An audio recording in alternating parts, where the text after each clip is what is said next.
అందరికీ నా మనపూర్వక వందనములు. ఇక్కడికి ఈరోజు పుచ్చలపల్లి సుందరయ్య గారు జన్మించిన ఈ గ్రామం, అదేవిధంగా పుచ్చలపల్లి రామచంద్రారెడ్డి గారు జన్మించిన ఈ గ్రామానికి వచ్చి మేము మిమ్మల్ని అందరినీ చూసి చాలా సంతోషం అనిపించింది. నారా చంద్రబాబు నాయుడు గారికి ఓటేసి, అదేవిధంగా నాకు సైకిల్ గుర్తు మీద నేను మీ ఎమ్మెల్యే ఉమ్మడి అభ్యర్థి అయిన కోవూరు ఎమ్మెల్యేగా నేను పోటీ చేస్తున్నాను. కోవూరు నియోజకవర్గం నుంచి నారా చంద్రబాబు నాయుడు గారికి ధన్యవాదాలు తెలుపుకుంటున్నాను నాకు ఈ అవకాశం ఇచ్చినందుకు. మీరందరూ నాకు సైకిల్ గుర్తు మీద ఓటు వేసి ఎమ్మెల్యేగా గెలిపించాలని కోరుకుంటున్నాను.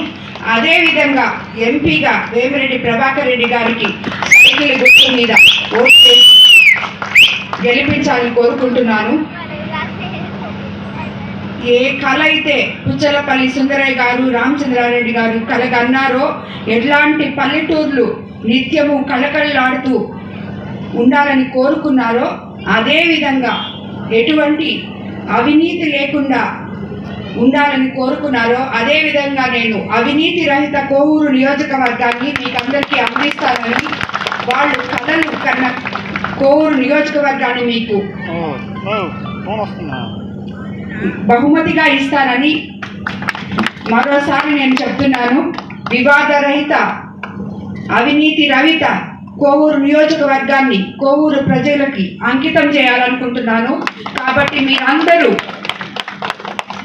నాకు సైకిల్ గుర్తుకు ఓటేసి నన్ను గెలిపించమని ప్రార్థిస్తున్నాను. ఇక్కడికి విచ్చేసిన మహిళా మనందరూ, నా సోదరుని మనందరూ మహిళా శక్తి ఏంటో చూపించాలని నేను మరోసారి వాళ్ళకి విన్నవించుకుంటున్నాను. ఒక్క మహిళే తన కుటుంబాన్ని ఏ రకంగా అయితే చూసుకోగలదో నియోజకవర్గాన్ని కూడా అలాగే చూసుకుంటుంది అని చెప్పి మిమ్మల్ని అందరినీ ఆలోచించి మరీ ఓటేయమని కోరుకుంటున్నాను. నేను మీ కుటుంబ సభ్యురాలుగా మీ ముందుకు వచ్చాను. కాబట్టి మీ కుటుంబంలో ఒకదానిగా చూసి మీ కుటుంబాన్ని మీరు ఏ రకంగా అయితే చూసుకుంటారో, నేనే రకంగా అయితే చూసుకుంటానో అదే విధంగా కోవూరు నియోజకవర్గాన్ని కూడా చూసుకుంటానని మీకు మాట ఇస్తున్నాను.